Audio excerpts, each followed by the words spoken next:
When sculpting, sometimes you need to switch from one object to another.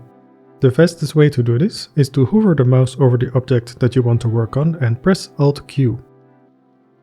This shortcut works in every mode, so you can use it while sculpting, texture painting, weight painting, and so on. Note that you do need to use Blender 3.0 for this. This doesn't work in older versions of Blender. Only pose mode works slightly differently. To quickly switch between pose mode and object mode, press Ctrl Tab. For example, to choose a different object to parent to a bone.